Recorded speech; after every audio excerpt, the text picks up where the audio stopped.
Beabadoobee Beatopia album review. Let's chat about it. Hey guys, what's going on? Johnny Everyone's Spinning here tonight to chat about this latest album from Beabadoobee. Singer-Songwriter, she's been at it for a few years now. In the early days, she was putting out some very sort of lo-fi bedroom pop projects, which they were fine. They were totally fine. I mean, I wasn't overly crazy about them, but I will say this. Her last album, her last full-length album, Fake It Flowers, I don't think it gets enough credit. Yes, the ballads here are really rough to listen to, and things do fall off in the second half, but I still think that there's a lot of great material here. So much of it just is a sort of pop rock and indie pop that harkens back to a very different time in the genre, and it brought me back, and I thought it was done pretty tastefully. I have a lot of the same feelings on the EP she dropped last year. For the most part, these were super breezy, very instantaneous and catchy indie pop tunes. But once again, at least for me, the ballad really brought the EP down for me. Now, the singles leading up to this album really made me very curious to check this album out, mostly because there were some ballads thrown in, and all around it showed that Beabadoobee has really done quite a bit of growing in the last few years. And I think that's kind of a running theme of the album. Let's chat about it. Starts off with the Beatopia Cultsong, very pretty, for the most part, instrumental tune, and I think it's actually done really well. It's spacious, it's very sunny, it's got some weird production tricks, it's breezy, it's summery, and I really like the way that the instrumental just sort of evolves over time. Each instrument pops in. It's got a very just nice feel to it. It's very whimsical, and it just does a really great job of ushering in the sounds of this album and the feeling behind this album. 1036, on the other hand, kind of picks up where her last album left off. It's upbeat, it's very sweet and very sunny feeling, and it's really catchy too. I really like the guitar-driven edge to this track as well. It's something I really loved about her last work. And the quirky, sort of jagged production is a nice touch, as well as this chorus, which harkens back to the much angstier 90s indie rock sound. And honestly, it's done really well. It's got some teeth to it. I have a lot of the same feelings on See You Soon. I once again really love the production on this track, as well as the use of ambient sounds. It just brings in a very summery feeling. I don't know, it's a lot of the small details about this album that make me smile the most. It's breezy, it's very light, it's very carefree, and this very simple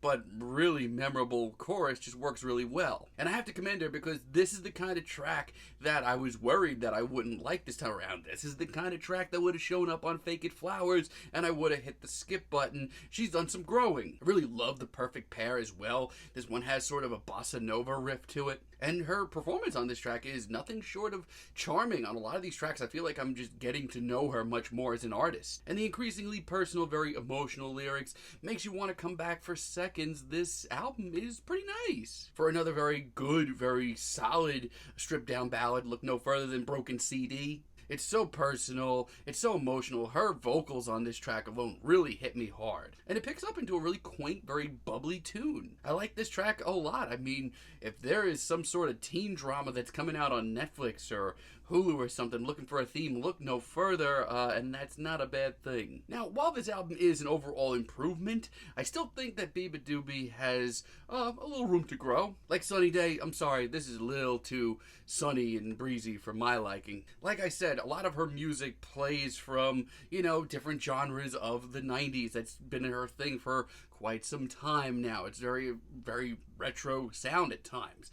Then we get a track like this, and all I can think about is, my God, this is exactly the reason that some of those sounds died out. I will say this, though, this track is far from the worst sin committed here, because this chorus is wonderful. Her vocals, specifically on that chorus, pop so hard, but outside of that, it gets really cheesy. There's a lot of cliches, and I'm not really into that. I just feel like she's better than this. Also, a lot of the same feelings on Ripples. And I will say this, even on the tracks that I don't like here, I do see some appeal to it, so you definitely might like this album more than me. This track, though, it's not for me. It's a little too stripped down for my liking. Like, clearly, she has grown quite a bit in the ballad department, but then we get this, and it just sounds kind of limp. Despite just how emotionally charged these lyrics are, this track doesn't really have much of a face to it. It's also just a little too gussied up for my liking. Also, some of the later tracks really rub me the wrong way. Not really into Pictures of Us. This one just feels like she's trying way, way, way too hard. This instrumental I don't know what happened here. It sounds like it was ripped kicking and screaming off of Bon Iver's self-titled record, which is nice on the ears, but it really doesn't do much for setting Beabadoobee apart. And from a songwriting stance,